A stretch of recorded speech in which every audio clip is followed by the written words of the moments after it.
In roller derby, holding space is an empowering, often intimidating act of strength and strategy for oneself and/or teammates. Holding Space, the podcast, clears the floor for conversations that touch upon race, class, identity, and privilege to amplify stories, build community, and make more connections in the skate world. This is Holding Space with Magical Realism. Welcome.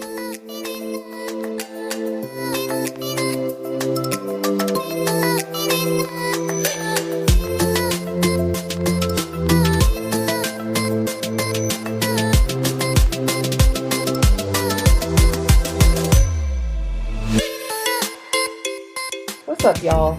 Trying to introduce today's guest would be like trying to introduce you to Black roller derby's equivalent of George Washington. You'll understand this by the end of the episode, trust me. TJ Scarbie Doll Edwards is the rare example of a skater whose retirement accomplishments might eclipse her skating career. That's because in 2011, Scarbie founded the Black Roller Derby Network, which today comprises some 1,200 members.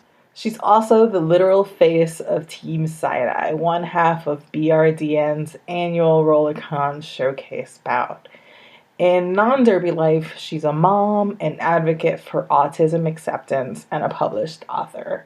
Today's Scarbie inaugurates the first lineup, a new periodic feature on Holding Space that highlights retired trailblazing skaters of color. She's also the first participant of a brand new segment I'm calling Show and Tell. Want to know more? Guess you'll have to stay tuned. Enjoy. I had no idea that you started out in Atlanta. Yeah, absolutely. That was where I first started my derby career, and it was weird how that started because I used to watch the show on A&E called Roller Girls, and I was like, shit, this looks so badass. This looks like something I want to do, but I don't see any Black girls doing this. And the first thing I did was Google roller derby in Atlanta, and Atlanta Roller Girls, they were called Atlanta Roller Girls at the time. They're now Atlanta Roller Derby, came up, and I saw Queen Latifah, Scatta Compton, and Billy Clobberday, and I'ma Get You. And I'm like, oh, these are all BRGs. I was like, oh my God, like, we're here, yay! So that really propelled me to try out, because there were already people who had laid the groundwork for me to come. What year are we talking here? 2007. That's dope. Yes, 2007. Yeah, 2007. And Queen Latifah is still skating. Oh, I know. Still an active skater. Yeah, I know, because she's a hero. She's a boss. She's a legend, dude. Like, she is so dope, and she's a dope ass chick in real life too. Like, she's super nice. I've never met her in person, but you could just tell. You never? Yeah, she's really, really cool. She seems like she's kind of like mild mannered, but she's an absolute monster on a track, man. Absolute monster. I know. I mean, I don't know. I know you know. Yeah, I can see. I know. Yeah, you know. I know. Listen, my strategy for Queen was run. Like, that's how I became such a fast jammer. When I first started skating, I was a jammer, and I was like, whenever I saw her, I was like, run! I was like, if she gets a little piece of you, you're done. It's over. Wow. It's a done data. Nope. I don't want no parts of her. Run. Like, Queen, no. Yep. And then she stays on my team too. What? She's always on my team. No, when I was in Atlanta, we were on opposite. We were on different home teams, but like for the team Bitch Please versus Side Eye, I always want her on team Side Eye. Nice. Always. Nice. I don't want to ever skate against her ever. I'm breathing. I gotta breathe. I gotta take my breath. She knocked my breath out of my body. My soul was knocked out of my body. I gotta recover. That's the deal with Queen. I love her though, for real. She's so dope, and she's the legend. She is an actual legend in roller derby, and especially Black roller derby. She's legendary. So, how long were you in Atlanta for? Well, I was there for 13 years, but I stayed 2 seasons with Atlanta, and then I transferred to Angel City in 2009. I was with them for 2 seasons, and I retired from derby. Tell me about that. Please give me your entire. I feel like. We did it very cinematically. Like, we kind of started at the middle. And we did. We got the backstory. Yeah. Okay, so 2007, I started with Atlanta Roller Girls. Retired from them in 2009. Transferred to Angel City. Skated with them for 2 seasons. And then I retired because I had my son and I wanted to be home with him more. And I had him, I was pregnant, I had him and it went back to Derby. And it was a lot harder than I thought it was. Some women could do it. It just wasn't something that I could do physically. I had to make a choice. It's not a choice that all of us have to make, but it was the choice that I made. You know, it was the choice. What were your options? And my options were to be gone a lot and not be there for his formidable moments, like in the first 2 years, and skate, because I'm a single mother. So I didn't have a lot of sort of support. There are people who do have a lot of support. They have big families, what have you. I didn't have that at the time. So, and then I tried to go back to Derby in 2013, and it just didn't work out for me with time wise. How can I phrase this? It just wasn't as important to me to skate. And now I'm still part of the community. I still announce, I still attend Rollercon. I still, I founded the Black Roller Derby Network in 2011. So I was still involved in Derby, just not skating. I didn't have the time to. And I just was disenchanted with the sport at that point. And there are people who get like that and then they go back to it and give it a break and then go back to it. It didn't work out like that for me. I gave it a long break and stayed broke. Stayed Derby broke. But yeah, I still love the actual sport. It's the politics. And it takes so much out of you, time and money. Mm-hmm. There's a lot of Derby politics. We know that. That we do. This, because Derby is a microcosm of life, of real life. You just gave me the best Cliff Notes version of this entire interview. You wrote like the abstract. Okay, bye. Okay, thanks for having me. Thanks for inviting me out. I legit want to like rewind and be like, just be like every minute, be like, all right, tell me more about this. And tell me more about this. It was so good. I will. I'll tell you what you want to know. Yeah. The truth. I'll speak the truth. So so let's go, piece by piece. Why did you relocate to LA from Atlanta? Well, I'm originally from here. Oh. I'm originally from Inglewood. And at the time, my dad was having some health problems. And I came back. I'm an only child, so I came back to help my mom out with him. And he's fine now, perfectly fine. Back to being a pain. Back to being a pain, a whole pain. And and I just stayed. So I never went back. I went back to visit, but I can't go back now because my son is autistic, and the best resources for him are here in the state of California. So there's no way I'm leaving. The best resources for him are here. From what I could imagine, it would be a real challenge to uproot his life and to elsewhere, right? Absolutely, because children on the spectrum, they have to have consistency, and moving around all the time and making so many changes, it would not work. It would not be good for him. So we're staying here, and I want to stay anyway because our governor is the truth. It's dope. That must be nice. I can't relate. I know. I'm so sorry. I feel so bad for everybody else. I'm like, damn, y'all suck. Sorry, guys. Vote for somebody else. Y'all got to come here. Come to California. We're chilling over here with a governor that hates Donald Trump and doing everything opposite that he wants him to do. And I'm just here for his whole life. So yay, Cali. My word, sounds like a haven. And the weather and the produce. That's also like an ongoing thread of this podcast is me being a California file. Come to here. I know it's expensive as hell, but listen, you get what you pay for. It's true. In the end, you get what you pay for here. The lifestyle, the sun. We have the best marijuana and fruit, and we chill extra hard. And then, so you're at Angel City. What was that experience like? That was around the time that you started BRDN, right? Not quite. Okay. I was actually on the tail end of my Derby career when I started the network. I was still skating with Angel City in 2011, and I started the network in April of 2011. So that's when that whole thing started. It was interesting going from Atlanta to Angel City because the team cultures were a little bit different. Angel City at the time was like in the transition period where we didn't really have a place to skate, kind of, not really. We had a kind of a place to practice, but not really. So everything was sort of up in the air. There weren't that many people in the league. I was the only Black girl at the time. I was the second Black girl ever in Angel City, and the only one that was skating at the time when I transferred from Atlanta.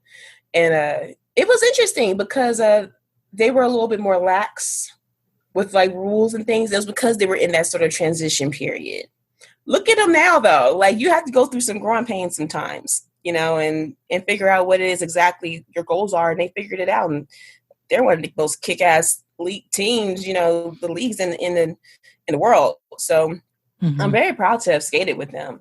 I didn't have any bad, me personally, I didn't have any bad experiences with Angel City at all. It wasn't terrible and it wasn't good. It was like one of those things where it was like, okay, you're here, yay, let's skate.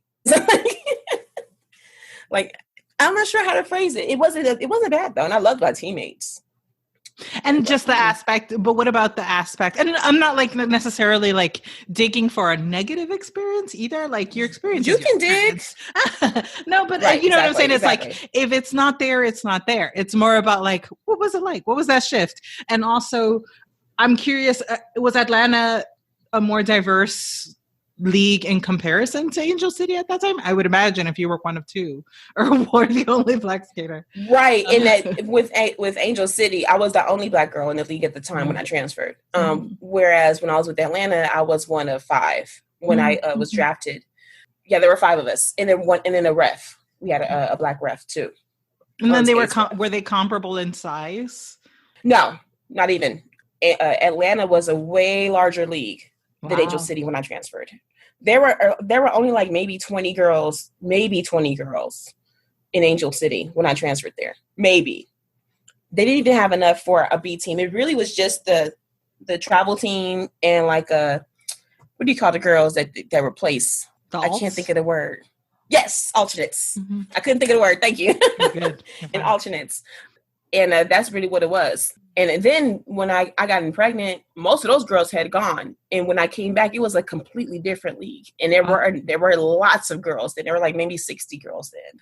And it was about the same size. It was a comparable size as Atlanta at that time when I came back. With Atlanta as a city is like, you know, predominantly Black. So, and I've said this before, they're always like, well, are you aware of how white Derby is? Absolutely. When you are in a city that's 60% Black and you go into, you know, a situation that is predominantly white, absolutely you're aware, you know. But the thing is, I never had any sort of direct issues with racism in Atlanta. It was also it will always be when we went somewhere else. That's interesting. That's where it came, because we were in the South. And where did you predominantly play? Yeah, we were in Mississippi, Tennessee, Florida, Carolinas, you know, Alabama. That's where we were going. Sure. So of course you're going to encounter some sort, even if it isn't direct. It could be microaggressive. It could be your name being mixed with another number, or being called Black. My number was 5150. Being called Black 5150, and I'm wearing green. You know, that sort of thing. Or like being ganged up on the track. That happened to me in Mississippi. And my dad told me, he was like, you better be careful, girl. You going to Mississippi. It ain't all, you know, butterflies and roses. Ooh. And I got ganged up on the track. What do you mean by ganged up on? The coach was saying, stay on 5150. Yikes. And I'm like, what the? So y'all can focus on me. My jammer has just slapped you 4 times because you so focused on me. You know, the one Black girl out here. Why? That's okay. We won. You know, I'll take that L. But yeah, I've been called. I'll take the ass whooping for nothing. Oh, there's my jammer again. Sorry, you so focused on me for whatever reason. You know, that happened in Mississippi. You know, and that was also the same place where I was called the N-word. Oof. Yeah, unsurprising. But yeah, not surprised. I didn't even let it. I was like, I can't let this. Yeah, you know, I was like, we in Mississippi. I can't let this move me. You know, and I didn't tell my teammates until after, because they'd have been like, what the whole, they would have been fighting. Not me. I'm not fighting and getting arrested. I'll be the only one arrested. That was one experience I'll never forget. My goodness. Yeah. And I mean, but it's also like moving to California and moving to LA. It's not like you went to all the lily white, like, city either. It's not like you moved to like, I don't, it's another very diverse space, even in like, and Derby in that context is jarringly white at times. Yeah. Right. But you know what, though, I will say about being in SoCal is that they're not just a bunch of white people, but they're also Latinx skaters. You know, there's Asian skaters. You know, there's a large cluster of those skaters that are represented now, too, you know, with this whole movement, with the representation movement that's happening. You know, like, hey, we're here, too. You know, it's not just, you know, hey, all the Black girls are here. No, hey, we're the Latin nations, we're here too. You know, Asian skaters, we're here too. The Jewish skaters, hey, we're here too. You know, and everybody deserves representation. Definitely.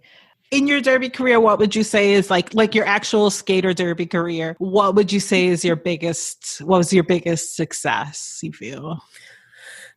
My biggest success as a skater. That's interesting because I think like I've done more in my retirement than I ever did as a skater.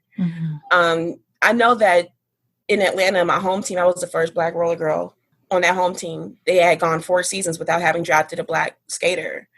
And we were there. And I was the first one. And I was like, ha! Now what? You know, I'm here now, bitches. Y'all gonna have a problem. Y'all gonna have a problem with my team. And there was that. And then in Angel City, being a lot of times the only Black girl on the track, being able to represent is something I've always been proud of. There's some little girl out there that's like, this is for white girls. And then they see me or Queen Latifah or, you know, Freight Train or, you know, what have you. And they say, maybe it's not just a white girl thing. You know, I can do this. That's my goal. You can't see my hand, but I'm raising it. Like, I'm like, that is me.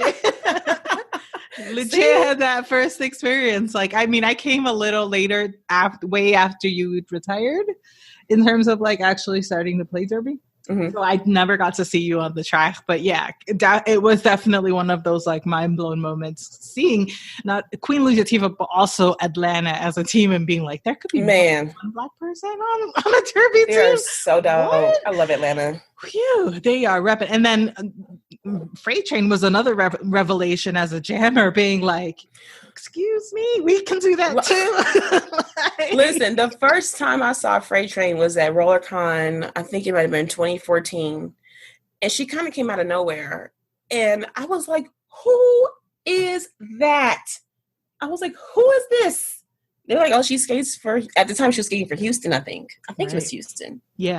And they're like, yeah, she's a skater. She skates for Houston. And I was like, she's everything. I was like, I love her. I was like, and she's a nice person too. She's so sweet. She's a nice person. You see her like in public off skates, and it would lull you into thinking that she was just like someone who's going to blend into the wall and not, cause any sort of trauma or any sort of drama. Right. And then she puts on those skates and she's like her own, she's like her own team. She's like here. She's another one I always want on my team. Oh no, I don't blame you. No, she needs. No, you have to be on my team. That's it. Nope, you're on my team. That's it. So good, so amazing. And then so tell me, what was your? And you may have already said it, and if you have, you feel free to say skip or pass, or please refer to minute 5. No, what is your biggest what was your biggest challenge as a skater? Wow, that's a really good question. I think I'm a Virgo, so I'm always my worst enemy, my worst critic. And I always push myself way more harder than anyone else could ever. So if something happens and I mess up or I step out of bounds or what have you, I'm just like, I'm just like the samurais will stab themselves in the gut. And then my teammates are like, just stop. You're fine. It's just one jam. Take it one jam at a time. That's what Demi Gore, who was my mentor, he said, she's like, one jam at a time. So what? It's over now. Focus on the next time you get on the track. Don't kill yourself every time you make a mistake, because then we would all be dead if we did that. So that was one of the things that was my biggest challenge. My biggest challenge was getting over my own sort of self sabotage, I guess. I mean, not sabotage, but criticism, heavily critique. Absolutely. I wanted to be the fastest. I wanted to always be the lead jammer. I wanted to hit the hardest. I wanted to be, that one who my team could count on for anything. I wanted to be like a hardcore utility player. Primarily, I wanted to be a jammer. That's why I started skating. And that was another thing. There weren't any black jammers. Everybody was blocking. There were girls who were blocking and then sometimes jam, but there weren't any girls that were just jamming and said, I'm a jammer. They said, I'm a blocker and I jam sometimes. I wanted to jam. That was my thing. So I was like, yep, I'm going to do this. I'm not going to just block either. I really love, and I get a sense from what you've told me that you identify a void and want to fill it. And, yes. You're like, either, you're like, I want to be a black skater because I see none. And people need to, and that's your way of serving. I see that there is no group, no safe space for black skaters. I'm going to create one. I want to jam because there's no black jammers. Like, that's really dope, Scarbie. I love that. And that's a running theme that you just pointed out to me. That's like a running theme. Like, there's something without us. Okay, I'm going to do it. Instead of complaining, I've always been the do about it, not the talk about it, be about it type. I'm like, I'm not going to just stand here and complain about it. What can I do to change this? Sure. Yeah. That's so interesting. Yeah, there's that. Wow. I never thought of it that way. And then, talk to me about that pivot after you retired and your decision to continue to be involved and BRDN, if you want to just tell me how that came about for you. Well, I mean, BRDN came in my brain exactly the way you said it. I was looking on Facebook for a space for us. I'm like, there has to be, there's so many of us now. There has to be a place here for us. And I did not find one. So I started one. And that, again, I was on the tail end of my skating career. So there wasn't that much I felt like I could say publicly. You know how when something happens and you're active in your league, you don't want to say because you don't want to disparage your league, or you hear something that someone else has gone through and you don't want to repeat it because you don't want to be that person that's starting drama, quote unquote. They say you're starting drama. I said we need a place where we can all talk. We need a place where we can all sit and not worry about being called hypersensitive or saying that we're being divisive or saying, why are you making it a race thing? Because that's another one that always comes up. So why does it have to be a race thing? Because it is a race thing. Yep. Especially when you're black. It is. So when I started it, I had no clue what I was doing. None. I was like, I'm just going to add all the black people I know. And I told all those black people, add the black people that and we're going to all sit here and we're going to talk. The reason why I stayed involved was because I found myself a little bit more, I had a little bit more freedom I had more chances to speak more freely about the black experience in roller derby because I didn't have to worry about the backlash because I was retired. So what are you going to do? Kick me out of retirement? So that sort of thing. So I found myself being sort of a mouthpiece. I identify with that so real. I identify with that so much. I'm like, I have nothing to lose. I don't care if you don't let me in. And it's like, yeah. You ain't got to. You ain't got to love me. One foot out the door. But you going to put some respect on my... Listen, okay, I'm gonna speak the truth. This is what's happening. It's true. We're done, brushing under the rug. We're done sucking it up. There needs to be some changes here. That might be a Virgoian quality too. I think. I know, because we're both Virgos. Listen, you don't hear me. You don't hear what I got to say. What I got to say is right. You know what I'm saying is right, so just let me talk. So I found myself sort of being like a mouthpiece. And as much as I say, and I keep saying this, I'm not the mouthpiece for all black people. Everybody has their own experiences. I'm only relaying what I hear and what I know and what I've experienced. And I can do it unapologetically because I don't have a lead to sort of answer to. I don't have to answer to anybody. You have something you want to say? Let me know. I'll say it. There's no microaggressions that are going to come your way on the track or in a league meeting. Yeah, that's very liberating. No.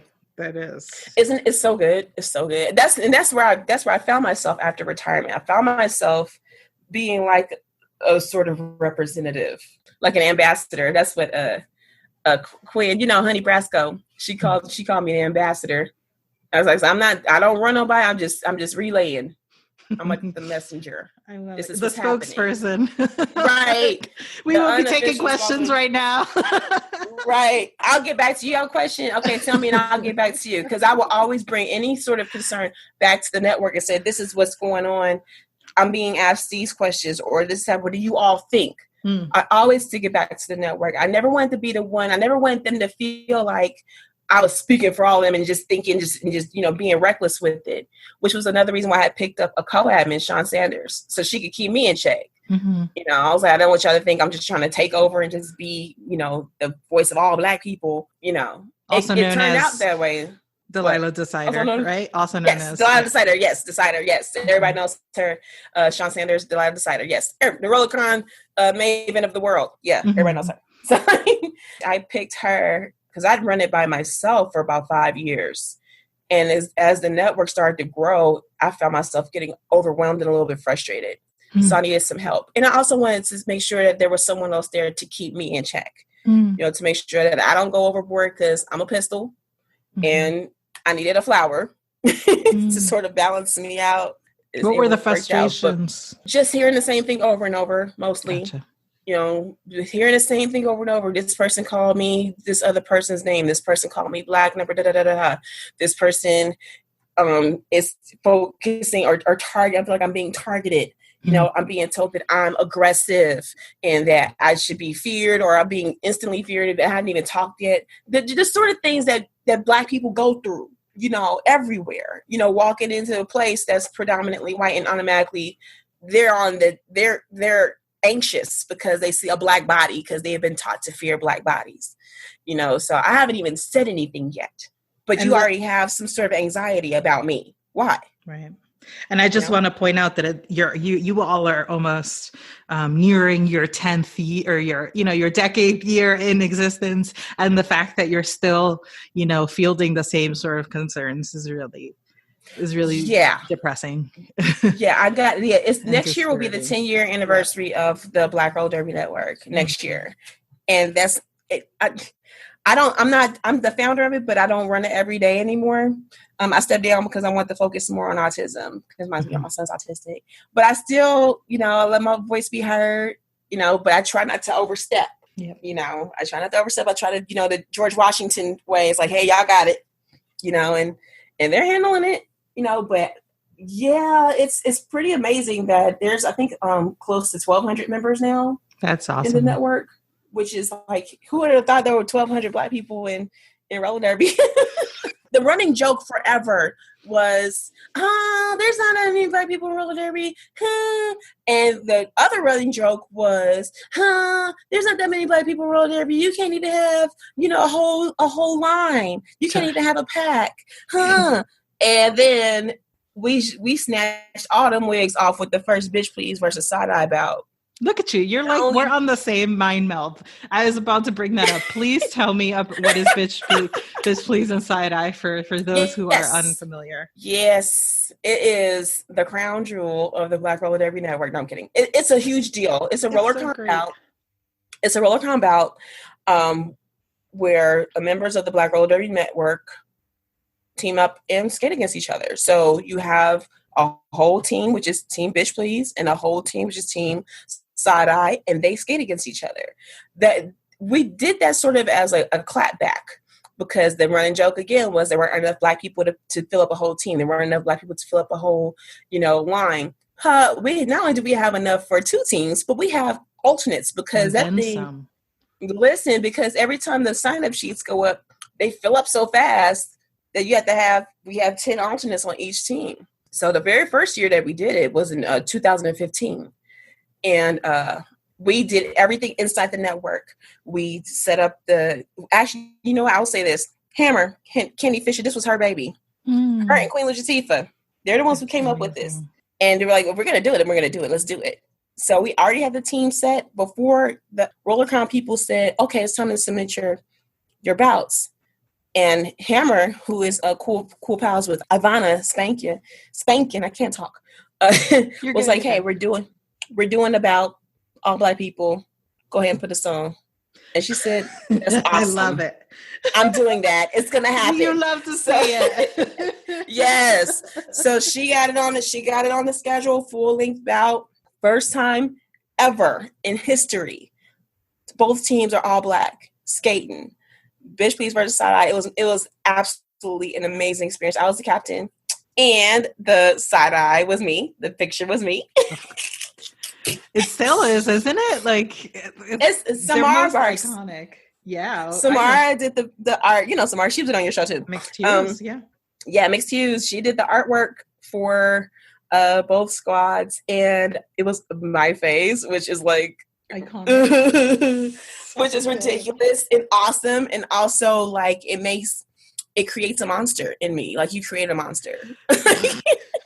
Like, I mean, why do you do that? Y'all all know I'm already completely stuck on myself and wildly self-obsessed. And then you do this. So now you've really created a huge, bigger monster than is already here. I'm kidding. But yeah, it was amazing. And it has been going on. We just did the 5th year anniversary at Rollercon this past year. The 5th year anniversary of the bout. It's still full length. It's still all Black. We try to get some more Black officials, though. That's great. After that, though, I got a lot of a mixed bag of mail. I got the mail that said, this is awesome. What you guys doing is amazing. So dope for representation. Then I got the messages that were like, hey, Scarbie, you're a racist. Hey, Scarbie, you're divisive. It should be about everyone. And you're creating a division in roller derby and blah, blah, blah. And you know, my response is, stay mad. Stay mad about it. Pick one. Side eye or bitch, please. Like, either way. Which response do you want? Right. Either which way one? Work. Yeah. Okay, you can get either one of them at this point. Here's the twofer. You can get both of them. Bitch, please, with the side eye chaser. Yes. Okay. And you can stay angry for all time. Angry person. I don't care. So I was like, I posted on Facebook. I'm like, for all you people who are so mad about this, and I went in, and then Hammer was the one that was like, ooh, maybe you shouldn't have. You know, we should have just let them stay mad. Maybe you shouldn't, because I went in. I was like, yeah, because that's what I do. I'm a pistol. So she was like, yeah, maybe that wasn't such a good idea. So for once, I had to admit that I was in the wrong. I went in the network. I said, you guys. You walked it back? Yeah, I did. I took it back. I went in the network. I said, you guys, I know I'm supposed to be the leader, and you guys are moving by my example. Ignore these people, which is what I should have done. I apologize, and I'll be better. So, yeah. So that happened. But, yeah, that happened. And that was after the first year. I didn't get any mail after the 2nd, 3rd, 4th, you know, and so on and so forth. Because after that, other groups started coming out. Latin nations came. Jewish roller derby came. You know, Asian roller derby. Then they had their first all Asian bout in 2017, I think. All Asian. So we sort of set the template for those other groups, and that's something I'm extremely proud of. And I gotta chime in that what people don't see is that there's the catalyst for the need for a Black roller derby network is the oppression. Like, if everything was hunky-dory, there wouldn't be a need for this kind of safe space. Exactly right. Like, everyone just sees the consequence or the product or what is created, the answer, but they don't see the blow. Like, you know what I mean? Like, they see that like response, but they don't see that it's because it's in defense, basically. It's a self-defense. Exactly. Like, it's a reaction. Yeah, this is a reaction. It's not something like, let me try to divide roller derby. It's like, roller derby is divided, roller derby is gate kept, and y'all are the majority. Every space you are in is a space for you, is a mono race. Right. It's the default. Like, you guys are the default. And you mad because, you know, the Black people want to be somewhere where we ain't got to talk to you. We don't want to talk to you all the time. Yeah. The Jewish people don't want to talk to you all the time. The Latino people don't want to talk to you all the time. No. They want to talk to themselves about their own things sometimes, and you are not invited. Don't be mad. because this don't concern you. Everything does not have to center around you. Yep. It doesn't. And I understand that's a hard concept to grasp, because we're talking about generational. We talk about generational curses, in our community. They are also dealing with the generational concepts of centeredness. That they are the default. Everything has to come through us. Everything is in comparison to us. They are the sun that everyone orbits around. I'm saying, no, you're not. If you think that's something that you need to unpack, and that's something that you need to resolve and reconcile inside yourself, because you're going to feel a way every time somebody says you can't come into my space. You can't feel that way. It's not about you. That's racist. How is it racist when there are 100 and something other bouts you can be in? You want to be in the one bout that's just about us. Why? Yeah. What's racist is the need for it. Hello. If we felt included all the time, there would be no need for any of these things.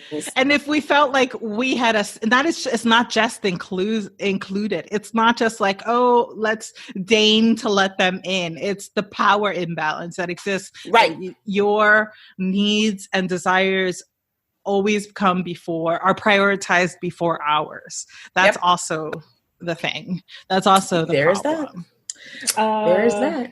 So you mentioned that, creating BRDN has been one of the things, like your biggest success, if I'm not mistaken. I think it is. What has been your biggest challenge in the in retirement life for you? I have a tendency to want to insert myself into things and fix them. That's the Virgo in me. If I see something, that looks a little off, I want to get in there and I want to fix it and I want to take over. That's been the sort of thing that I've had to sort of not do in my retirement, in letting go of the network and relinquishing that leadership role in the network. If something happens, I feel like I want to just go, and then fix it. Now I have to physically hold myself, listen, let them figure it out. They got it, cool. If they ask me for counsel, that's when I would put my input in. But if no one's asking me, I'm going to mind my business and see if you guys will figure out. And they do. Everybody's adults, So, that's been my biggest challenge, is not inserting myself, making sure that I mind my business and let that torch be passed and let that torch stay passed. Because I'm not sure if you're familiar with the play Hamilton, but there's a line, George Washington, he's talking about leaving the presidency and saying, you guys have to learn how to do it or this whole thing is going to crumble. So that's where I sort of am in these moments where I feel like I want to insert myself. Like, nope, no, do it. The torch has been passed. They got it. I love that. Because I'm so protective over, the network, because it's like my baby. I know. It's like my little baby. But, again, it's out of my hands in that sense. The torch has been passed. And speaking of passing torches, can we talk a minute about Black Diaspora Derby? I'm just like, I stand so hard for them. Like James Bond, Lauren Kill, Diamond Cuts. Like, I'm here for that whole thing. I'm like, yes, yes, y'all, representation, kick, and they're loud too. I'm like, y'all keep being loud and speaking out and encouraging people to speak their minds and encouraging change. And on your questionnaire, you said something about shouting out. I can't think of the word right now, the phrase. My brain is mush all the time. You're good. You're fine. My brain's mush. But yeah, that's what I wanted to talk about, because I just sit back like a mom, like a mommy. Like, I just love them. I'm like, yes. I'm so here for it. And they hit the ground running. I love it. Yes, they did. And I think it's because they come from such a strong foundation, from a person like you who kind of blazed that trail for them. That's dope. Oh, thank you. It's like, I feel like even before Black Roller Derby Network, there was NAACP, which was the National Association of the Advancement of Colored Pivots. And that was a team, an all-Black team that was at Rollercon. And that was that was part of my inspiration for starting BRDN. So I feel like NAACP gave me the baton, and then I gave the baton to Black diaspora. That's how I feel a little bit. So it's like, I'm proud. I'm just proud of what they're doing in the community, in the derby community, and as well as they're skating. So like, it's like, we're not just talking like I'm just doing all the talking, but they're doing the talking and skating. Yeah. So I'm just here for them. Beautiful. As someone who's kind of taken this sort of like elder, sort of like overlooking and seeing and having passed the baton. I'm sorry to like make it sound so grandma. Like grandiose, but like a grandma. Words of wisdom. Yeah. I don't know how else to like Granny Scarbie over here. Like, right? Yes, back in my derby days, we had two sets of whistles. Nana, tell us about when you used to right? Yeah, no, exactly that. I feel like that with these knees. But tell me, like, what are other words that you would impart to this new generation as you stand back as an elder in this role? As an elder, what I would say is to stand firm, be firm, and be fierce.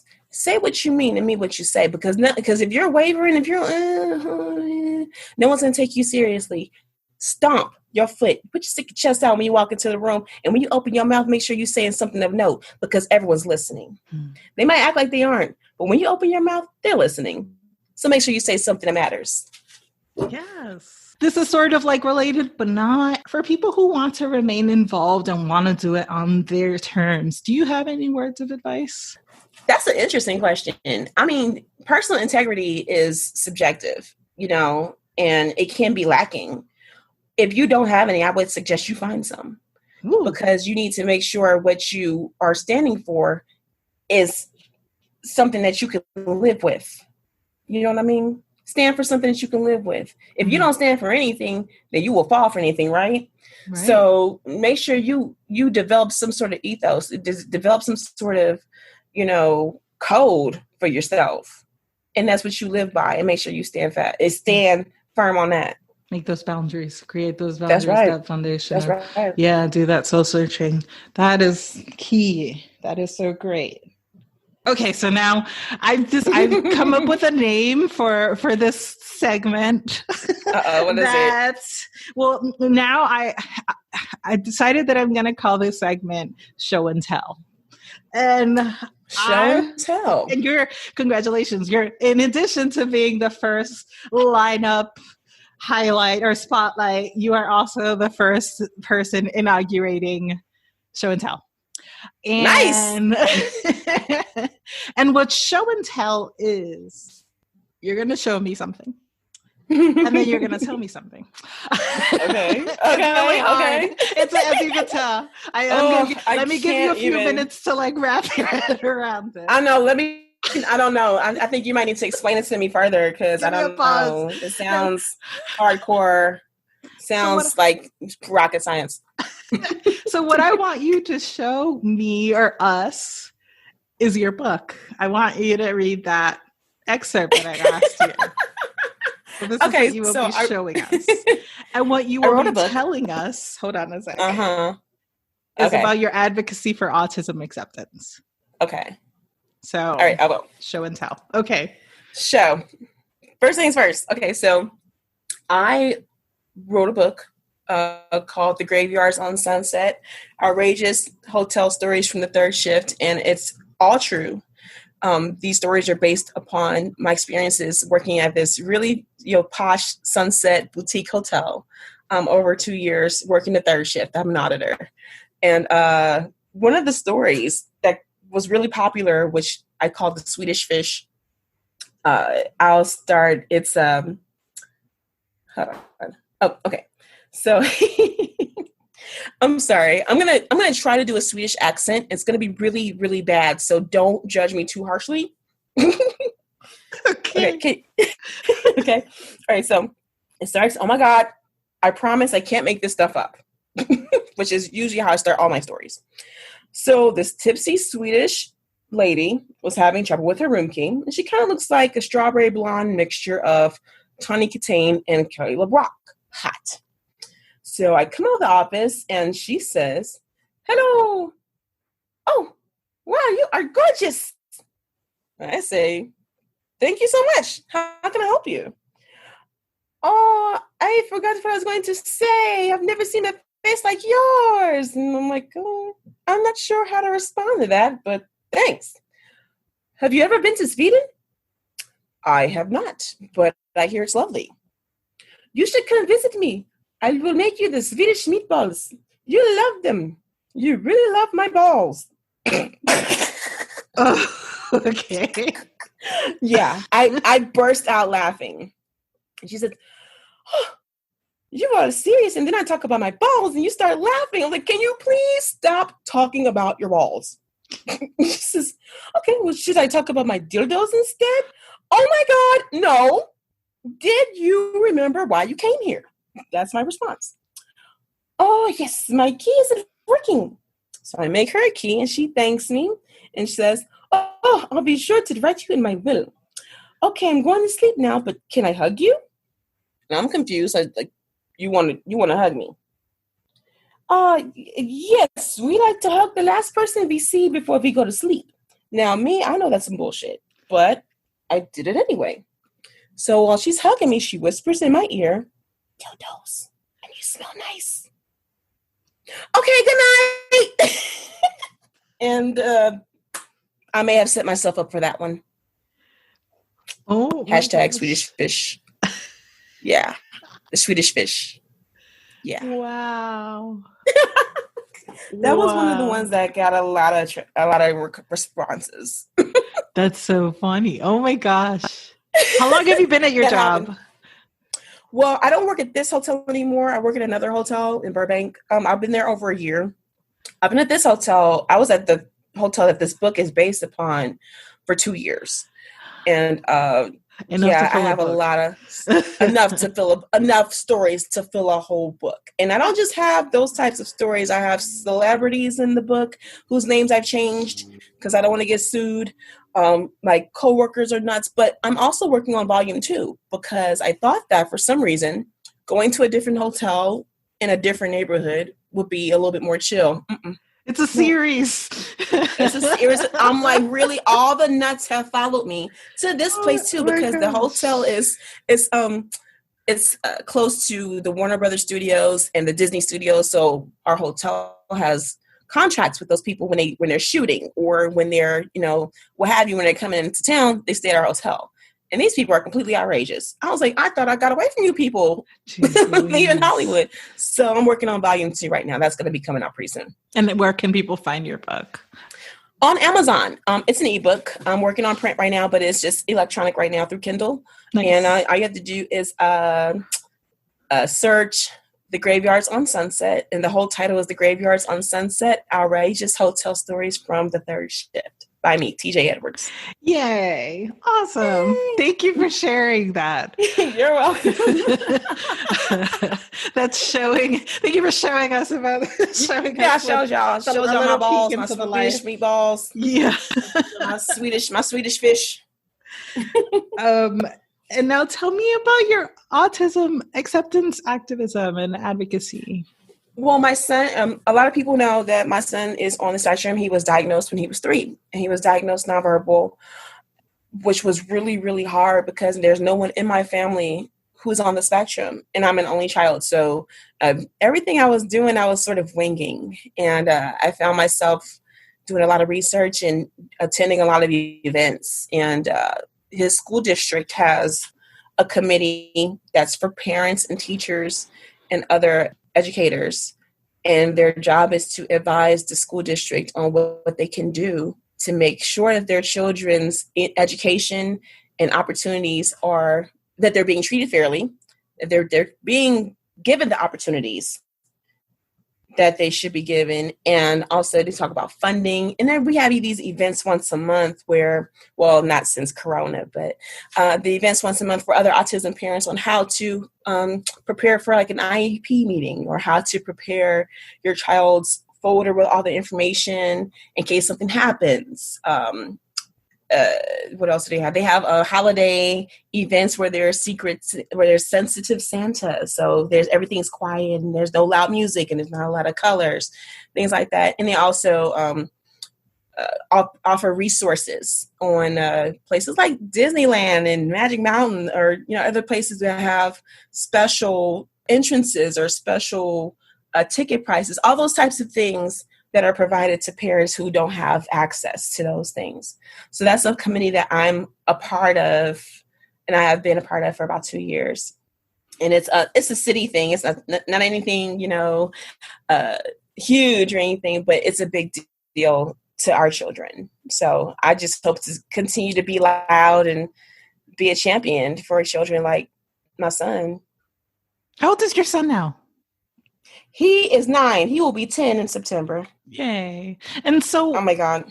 Oh, how have the, do you find yourself that you're constantly like needing to, adapt to his growth and his evolving needs as he, ages? Absolutely. Absolutely.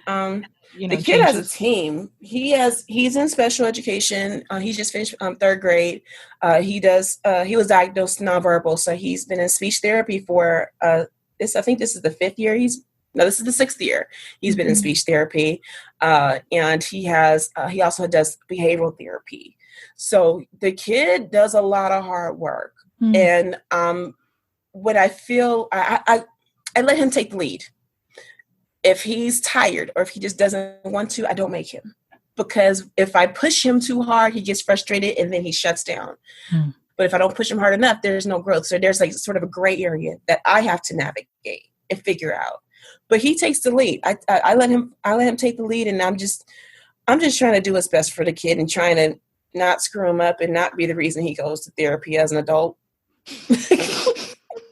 I have 2 objectives as a parent. Number 1 is to make sure he outlives me, because he's a Black boy. He needs to outlive me. And I'm going to make sure that if he goes to therapy, that's fine, but I am not going to be the reason. Your name is not brought up. Nope. It's going to be because of something else. He is Leave not me out of like my mom. Exactly right. So I want him to be like, when he grows up, be like, because we take field trips and stuff, and we do cool things, and I want to show him all types of things, expose him to different things, and I just want when he grows up to be like, my mom's dope. Yeah. My mom's a dope chick. I want him to be proud of me. So everything I do is to make sure that when he has the cognition, he's gonna be like, man, my mom's a pretty dope chick. I want him to think that about me, and I want him to be a dope person too. That's amazing. I'm sure he is amazing and a dope person right now, and he's a dope as an adult, and will be a dope as an man. adult. He's always trying to tell me what to do. He's like, you're not supposed to do this, and you're not supposed to do that. I'm like, can there be a day where you not tell me what to do? He's always checking me. I love your Instagram and your like the relationship and the posts that you do of like, it seems like y'all have like the best relationship and the quirkiest one too. Funny. He says the craziest things, and I have to like not laugh because I don't want him to think it's always okay to say the crazy things that he says. So I'll be like, honey, you cannot talk like that. I love it. But you're laughing. Is that funny? Is that funny what I said? Because he's just now, his cognition is not that of a 9-year-old, so he's still sort of trying to catch up and recognizing things like humor and sarcasm. He doesn't recognize sarcasm, but he recognizes humor. And if I laugh, he'll say, is that funny? Is that funny what I just said? I'm like, yes, it's funny. And then he'll repeat it. Aww. He's funny. I love that he recognizes that it's an emotion to want to elicit in people, right. And that's really a part of his therapy too. He's been in behavioral therapy for 6 years, for as long as he's been in speech therapy, and it's really helped him. Is it a one-on-one thing or a group setting? It's a one-on-one. They come over. Well, they haven't been since Corona, but they come over. He will come over 4 days a week for 2 hours a day after school. So he would get out of school and go straight into therapy for 2 hours. So it's been kind of a blessing that he hasn't had to, because he got like a lot of a break from it, because he has been going hard for years doing this now. It's very stimulating, like overstimulating. Right. Or exhausting. And I give him a break sometimes. So I'm like, we're not gonna have session for like a week, because we're gonna go pick berries somewhere, or something. We're going to take a drive. We're going to go somewhere. We're going to do something different. I have to make sure I break that up so he doesn't get burned out. Yeah. No. And then what I wanted to ask was you've mentioned a couple of changes because of Corona. How has that impacted y'all and his ability to get those services that he needs? It hit kind of hard because he was out of school before I was furloughed from work. So he was out of school for about a week before I got furloughed, and then we had stopped services, his behavioral therapy services shortly thereafter. So he hasn't had any behavioral therapy in about 2 months. Luckily, he's at a point now where he does have enough cognition to understand what certain things are. He hasn't regressed. His behavior hasn't regressed. We did homeschooling through distance learning. His teacher would call us every day. Luckily, he adjusted better than I thought he would. He has been doing very, very, very amazingly. And when I say it's time for school, he says, okay, like he hadn't been giving me any trouble or, acting out. I'm so proud of him because I was expecting a behavioral change. I was expecting, something a little bit different. So inside of myself, I was prepared. But you're bracing for it. Exactly right. I prepared myself for that, but I didn't have to because he's been great. That's wonderful. Surprisingly. And is there plans to kind of get those services back in place for him, or is there a new sort of game plan for him? Absolutely. I'm still we've been with that company so long now, but the thing is I have to find another therapist now because in the interim, she got another job in another place. And we really liked her too. I was like, oh, why? Yeah. So I have to find another therapist for him. So that's another sort of thing that I have to do, but I'm used to that. That happens. That's just the way that it goes with this type of, journey. You're not going to have the same person from beginning to end. There are multiple people who change out. And that's okay because what we're trying to do is generalize his behavior. So he has the same behavior with different people. Mm-hmm. Having multiple different people come through is not a bad thing because the goal is to make sure that he's behaving the same for everyone. Mm-hmm. So I have to find a new therapist, find someone who gels with him. But I really appreciate hearing this because I think that the disruption to services and health needs have not been a part of the coverage of the coronavirus, Right. So it's illuminating, and thank you for sharing that. I also wanted to ask, do you see any sort of like maybe commonality or things that are in common between your advocacy work that you've done in Derby and your autism acceptance advocacy?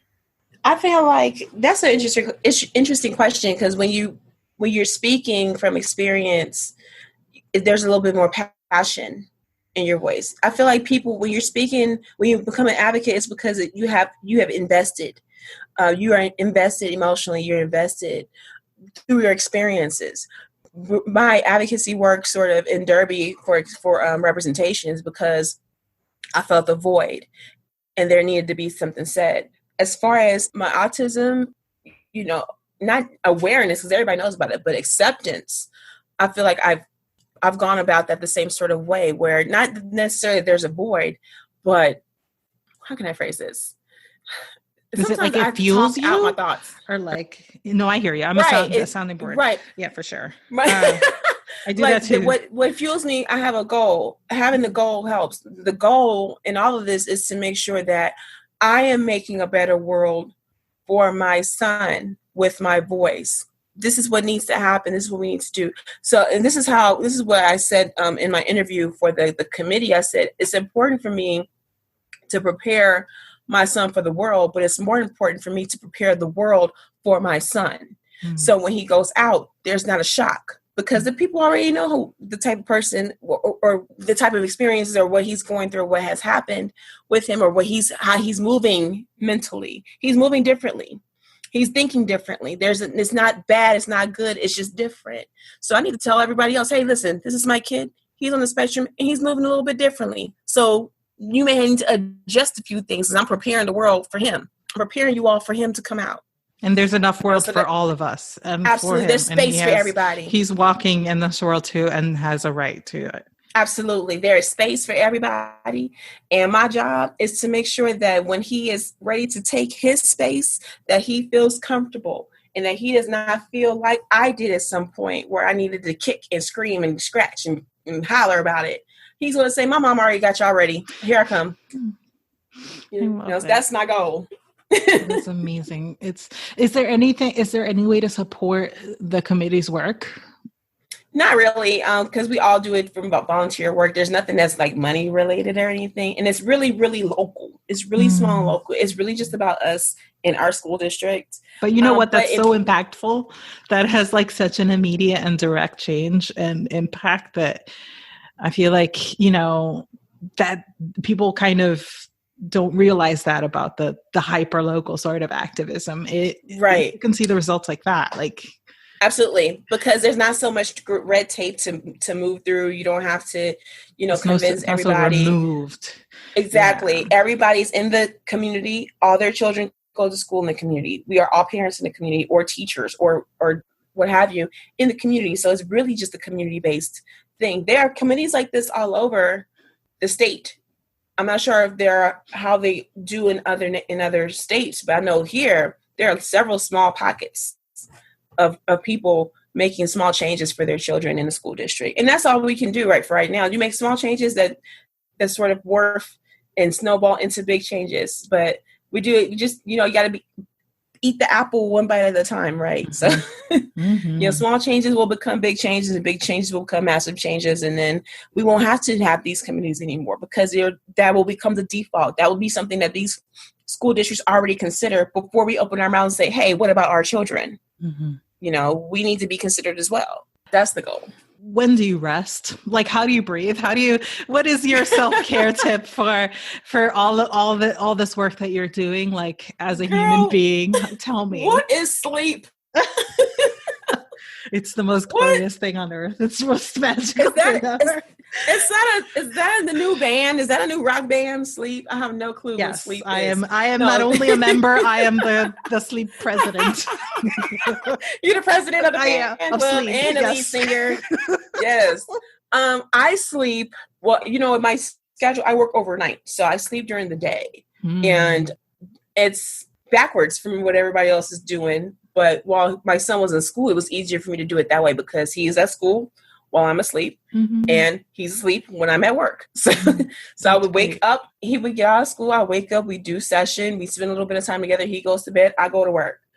I come home from work, he's already off to school, I wake up, he's getting home from school. That's the sort of routine for us. But since he's done with school now, he's on vacation, and this is what we do every year. He goes to summer school, but there's no physical summer school this year. Right. So we're going to be doing home summer school, and my sleep's going to be a little bit less than usual. But also, I'm going to say this out loud because no one knows where I work, but I sleep at work.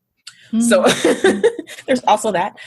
Because we work in the middle of the night, and with the whole hotel being so empty because no one's on vacation. No one's in a hotel room right now. There's no one there but us. Yeah. Literally. It's just us two, me and my security. So he will take a nap, and then I will take a nap, and then we will go home.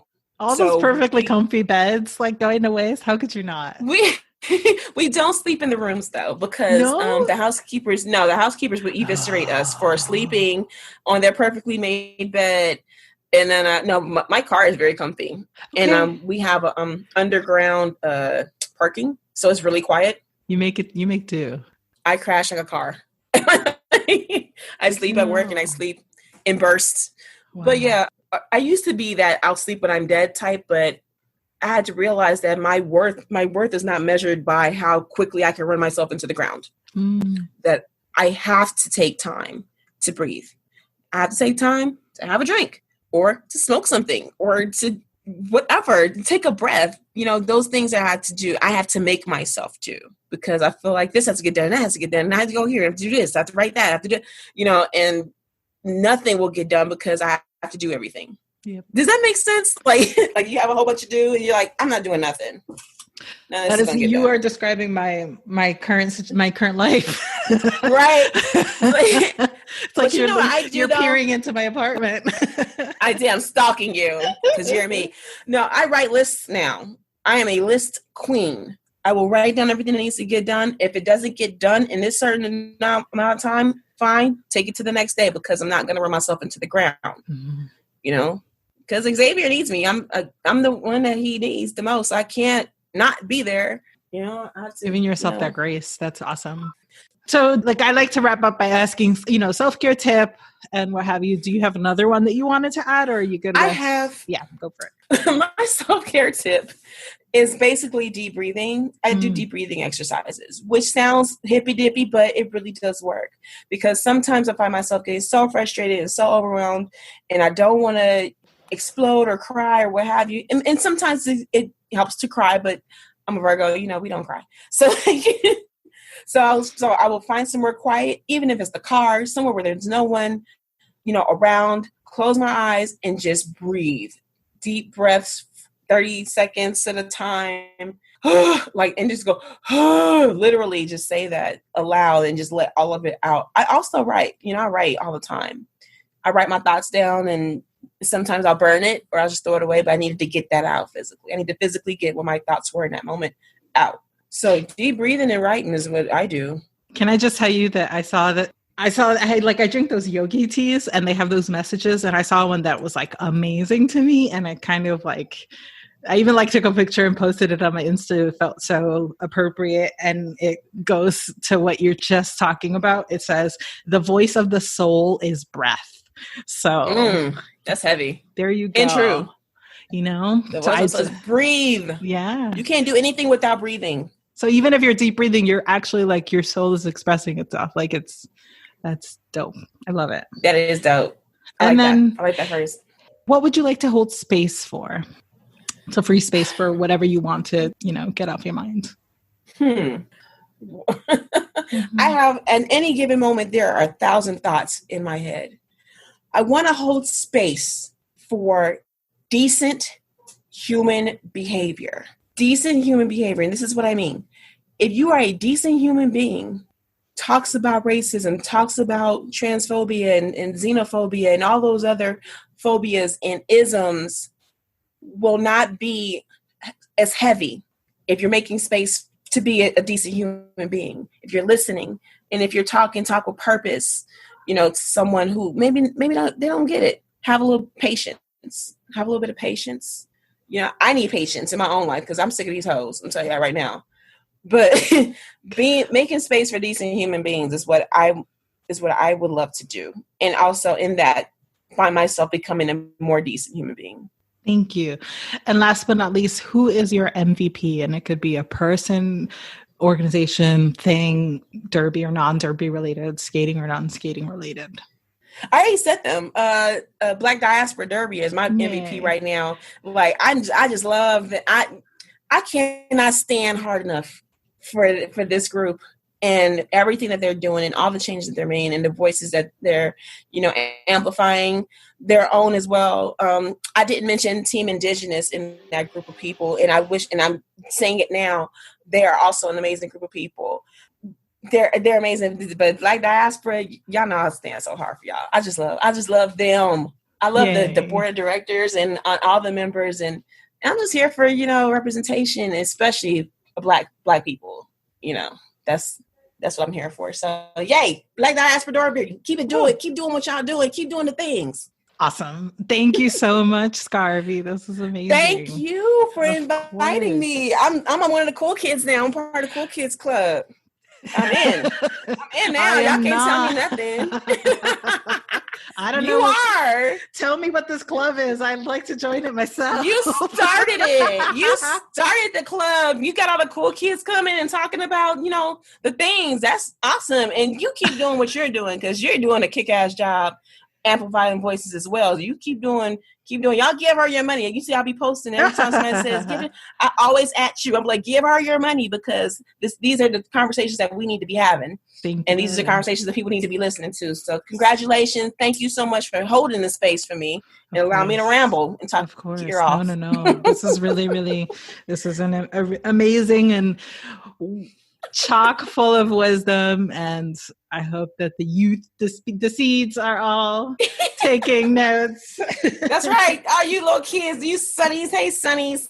Yeah. You Sunny, you remember back in my day when Grandma Scarbie's talking, you guys better listen. Or listen you can to listen Granny. to like you do to other people. Listen, Grandma, get off my lawn and turn down that racket. All right. So you have a good rest of your day. Thank you. You too, my dear. Thank you so much. Of course. Bye-bye.